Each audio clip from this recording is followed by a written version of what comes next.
Hi, my name is Joyce, and I've decided to share my story or my journey.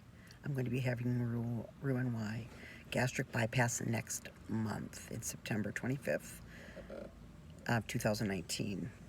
And it is August, I don't even, what is it, August 10th today, 2019, Saturday. I'm actually in a parking lot waiting to have my facial, my 1-hour facial that I get every couple of months. I really like it. And I thought, what a nice time just to do this blog or vlog or whatever they call it. I'm doing it because it's real helpful to watch other people.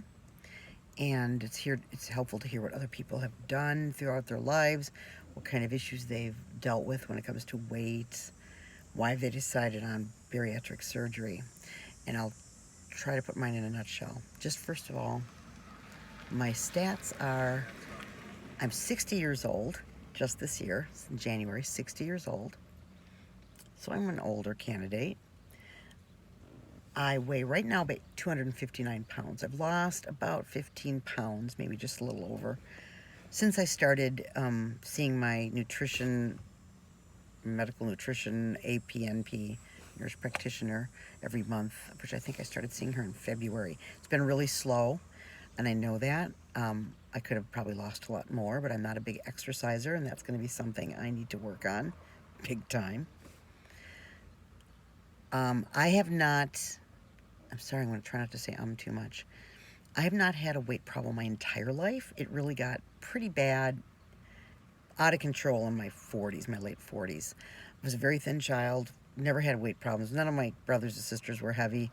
When I became a teenager, I was always the girl with an extra 20 pounds and big boobs. You know, I had the bigger curves. I was never the delicate flower.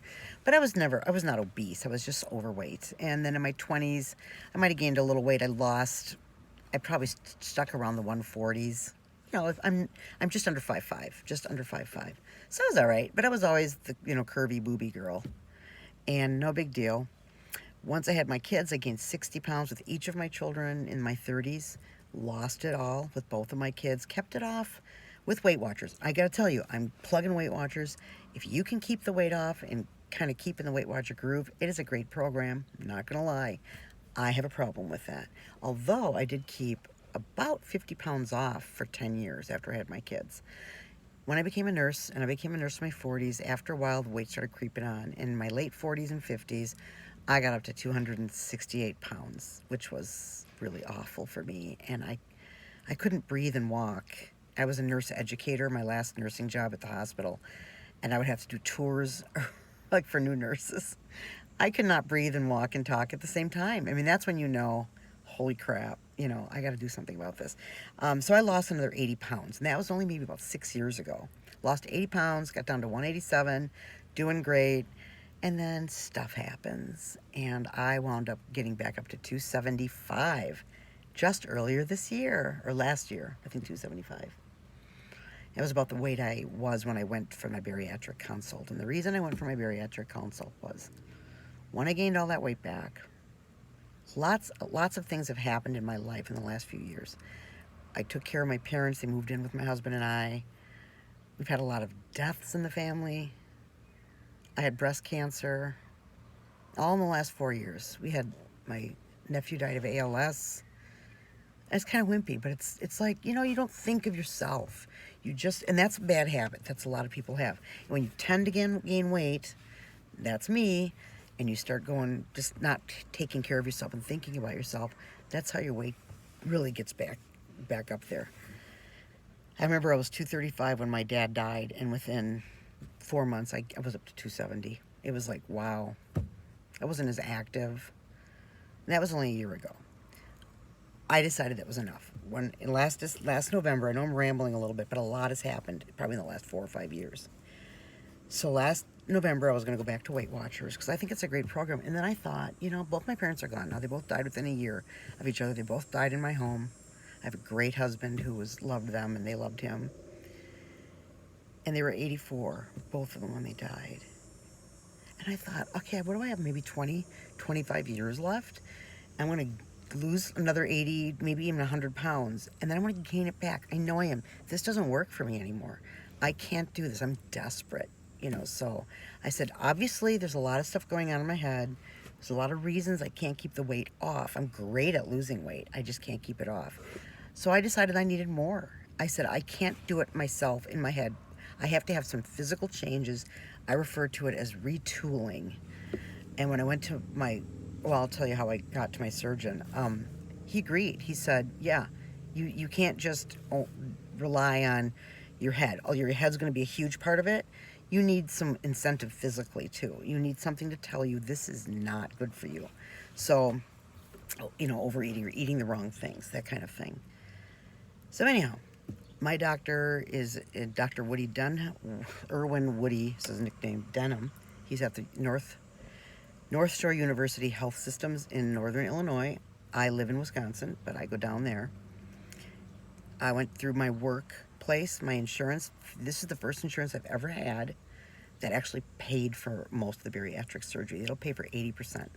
I mean, I do have a $6,000, what do you call it, out of pocket and everything, but not a big deal because there's a lot of other stuff going on. So I'm amazed, and it's a really good program. My primary care physician, who's a real stickler for eat healthy, exercise, who's been seeing me for decades, go up and down 50, 30, 80 pounds, he's all into it too, and he looked at the whole program. I brought all the brochures and what I've had to do. He was really impressed. So that's what I'm doing. And I did a lot of research. I am a nurse, and I did a lot of research on what would be the best surgery for me to have, and absolutely 100%, it's the Roux, I can't say it, the gastric bypass, Roux-en-Y. I know I'm kind of mumbling. So anyway, well, I've done all the things I needed to do. I've lost like maybe 15 pounds. I will start. I see the dietitian. I have my last nurse practitioner, medical weight loss lady appointment, and the dietitian appointment next Tuesday, which I'm really excited about because I know a lot about the general issues with diet, what I'll be eating, but I don't really know, and I don't like surprises, and I can't wait to sit down with that dietitian, and my husband's going to come with me to that, down to Illinois. On Tuesday, I've had my upper GI, I've had the psych eval, and I've continued to see the woman, my psychologist, because I think she's been really helpful, and I probably will see her continuing after my surgery here and there. I'm looking for some more support groups that might be in my area. I'm getting a little nervous. Not about the surgery. I'm not afraid of the surgery. I've had so many surgeries. Not like huge major ones, but enough. And I'm more getting a little bit psyched in my head about, am I going to get sick? Am I going to feel like I'm going to puke? Am I going to be able to get enough nutrition in? I'm worried about that more than anything right now. And the fact that it's going to be a huge change that I have to do, and I cannot not follow this. I cannot blow this. So I'm kind of in that headspace right now where it's getting real. Someone would say it's really getting real. I'm looking forward to not having to wear CPAP every night, not feeling tired all the time, not feeling hungry 90% of the time. I have bad arthritis, can't take NSAIDs, yippee-yi-yo, but take 120 pounds off, and that's going to help a huge amount. I have stress incontinence and urgency incontinence, which is a lot worse when you're 100 plus pounds overweight. I can't wait not to wet my pants all day long. I can't wait to be able to breathe and talk and walk.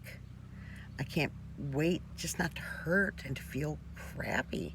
That sounds miserable. I'm not a miserable person, but I don't feel good. I feel like I'm operating on, half of my possibilities, like half of my energy, if anything.